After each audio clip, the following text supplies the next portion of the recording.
In this video, you'll see the German tanks and tank destroyers that even American crews tried to avoid. From fast ambush hunters like the Hetzer to monster heavyweights like the Tiger and Jag Tiger, these machines earned a reputation that spread far beyond the Eastern Front. Let's start with the simple and gradually move on to Germany's most fearsome military machines. Block 1, Panzer tanks. Panzer I was never supposed to be a real combat tank. It was a training vehicle, only about 5 to 6 tons, two 7.92mm machine guns, up to 13mm of armor, just enough to stop rifle bullets and shrapnel. A 60-horsepower engine pushed it to roughly 35 kilometers per hour on roads, but when war loomed, Germany went to battle with what it had. Panzer I ended up in Spain, Poland, and France at the very front of the armored columns.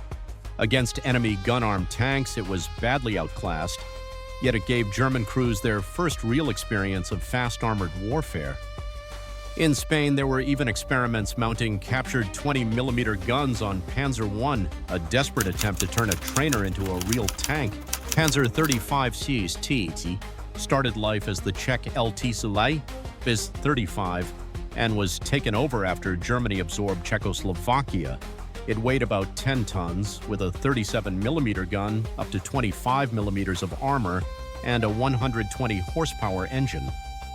In Poland and France, it performed decently, well-built, reasonably mobile, with a fairly modern design for its time.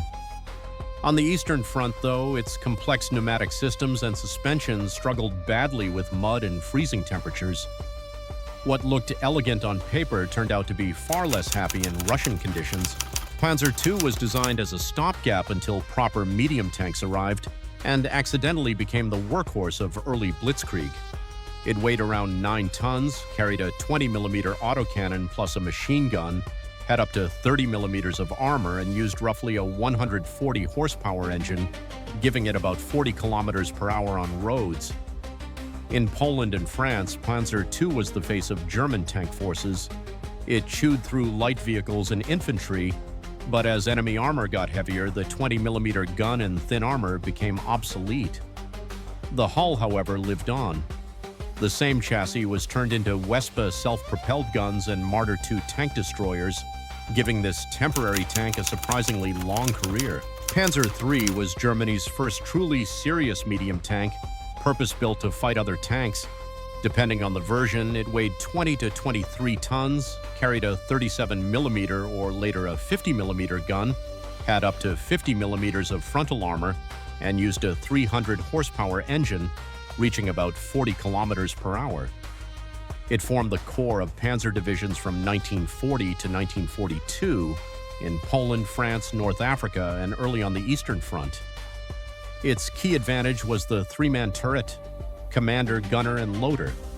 The commander could focus entirely on running the fight instead of also aiming or loading the gun.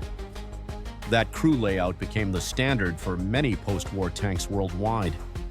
Once T-34s and KV heavies appeared in large numbers, Panzer III's gun and armor fell behind, and the chassis increasingly shifted into the Stu G3 assault gun role.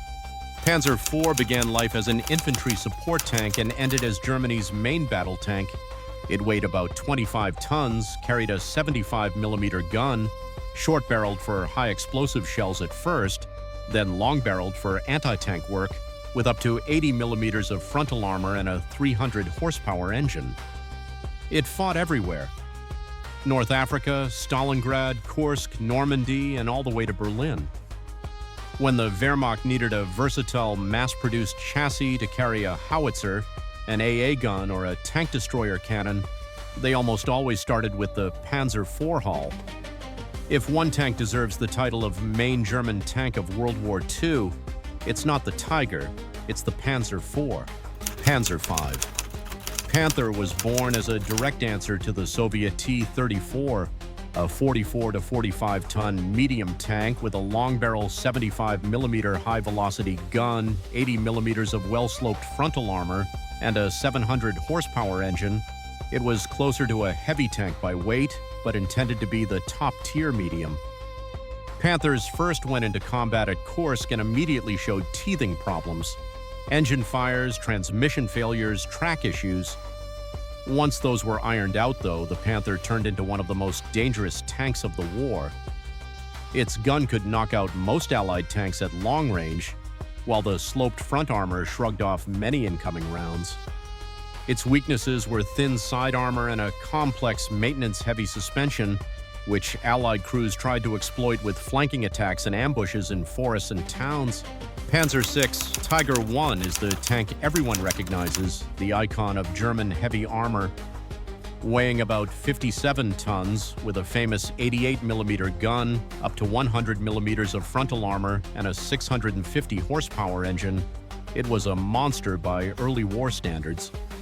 First used around Leningrad, then in North Africa, and on both eastern and western fronts, the Tiger I dominated tank-on-tank duels. Its gun could destroy Shermans and T-34s at ranges where they could barely scratch it in return, but the price was high: complex engineering, high fuel consumption, and limited numbers. Tiger I was terrifying tactically, but too rare and too demanding to change the strategic balance on its own. Panzer VI Tiger II. The King Tiger was the peak of German heavy tank design and also its dead end. Around 69 to 70 tons, with a long-barrel 88mm KWK-43 gun, up to 150mm of sloped frontal armor, and the same 700 horsepower engine as the lighter Panther. From the front at long range, it was nearly unbeatable. Its gun could punch through virtually any Allied tank, while its armor could shrug off most return fire. But it arrived late, in 1944 to 1945, into an army already short of fuel, spare parts, and air cover. The overstressed engine and drivetrain struggled with the huge weight. Many Tiger IIs were lost not to enemy fire, but to breakdowns, lack of fuel, or scuttling by their own crews during retreats. Ferdinand, Elephant, later upgraded and renamed Elephant, was a heavy tank destroyer built on the unused Porsche Tiger chassis. It weighed around 65 to 70 tons, carried an 88mm long barrel gun, and had extremely thick frontal armor up to 200mm. Propulsion was via a complex petrol-electric drive. It made its debut at the Battle of Kursk. From the front, Soviet guns could barely touch it, but the early Ferdinands had no machine gun. Soviet infantry quickly learned to attack them from up close with grenades and explosives. Later upgrades added a bow machine gun and other improvements under the Elephant name. Even so, it remained rare, expensive, and mechanically troublesome, a powerful but very specialized beast. Grilled, Cricket, SP gun turned the proven 38 T chassis into a powerful bunker buster. 12 tons, 150mm short-barreled howitzer, about 15mm of armor, and a 125 horsepower engine. It accompanied infantry formations using direct fire to blast through enemy fortifications or urban strongpoints. Crickets were often spotted leading assaults in Stalingrad and the Eastern Campaign, proof that sometimes the little guys could break open a heavy defense. Wespe means wasp in German, and this nimble little self-propelled gun lived up to the name. Based on a stretched Panzer II chassis, about 11 tons, fitted with a 105mm howitzer, up to 30mm of armor, and powered by a 140 horsepower engine. Designed to keep up with panzer divisions as fast-moving artillery, the Wespe was a classic shoot-and-scoot machine. In Russia, these guns could move up, shell enemy positions, then escape before counter-battery fire landed. With over 600 built, these buzzing wasps were everywhere the German army needed immediate fire support. Jagdpanther was built on the Panther chassis and armed with the fearsome 88mm PaK-43 gun. It weighed roughly 45 to 46 tons, had up to 80 to 100mm of well-sloped frontal armor, and shared the 700 horsepower engine with the Panther. This vehicle combined almost everything you'd want in a tank destroyer: a superb gun, strong armor, and decent mobility. It entered combat in 1944 on both eastern and western fronts, where it proved extremely dangerous in defensive battles and counterattacks. Many historians consider the Jagdpanther one of the best tank destroyers of the entire war. Jagdpanzer 38 T Hetzer. The Jagdpanzer 38T, nicknamed Hetzer, was a far more refined tank destroyer. It still used the 38T chassis, but now with a low, fully enclosed casemate. It weighed about 16 tons, mounted a 75mm gun, had up to 60mm of sharply sloped frontal armor, and was powered by roughly a 150 horsepower engine. Designed for ambush tactics, the Hetzer sat low behind cover, fired, and slipped away. Its small silhouette and good frontal armor made it a nasty surprise for Allied crews. It arrived late in 1944, but was effective enough that post-war Czechoslovakia and Switzerland kept using versions of it for years. Jagdpanzer IV took the proven Panzer IV chassis and replaced the turret with a low casemate carrying a long-barrel 75mm gun. It weighed around 24 to 25 tons, had up to 80mm of sloped frontal armor, and kept the 300 horsepower engine. This vehicle was designed to be much better protected than the open-topped Martyrs, while still being cheaper than a full turreted tank. It excelled in defense. Lying in wait, hull down, it could knock out Allied mediums before they could react. Its nose-heavy front overloaded the suspension, but in ambush rolls it was a serious threat. Ferdinand, Elephant, later upgraded and renamed Elephant, was a heavy tank destroyer built on the unused Porsche Tiger chassis. It weighed around 65 to 70 tons, carried an 88mm long barrel gun, and had extremely thick frontal armor up to 200mm. Propulsion was via a complex petrol-electric drive. It made its debut at the Battle of Kursk. From the front, Soviet guns could barely touch it, but the early Ferdinands had no machine gun. Soviet infantry quickly learned to attack them from up close with grenades and explosives. Later upgrades added a bow machine gun and other improvements under the Elephant name. Even so, it remained rare, expensive, and mechanically troublesome, a powerful but very specialized beast.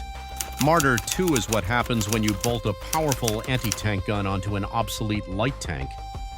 Built on the Panzer II chassis, it weighed about 11 tons, carried a 75mm PaK-40 gun in an open fighting compartment, had only thin armor up to about 15mm, and used a 130 to 140 horsepower engine.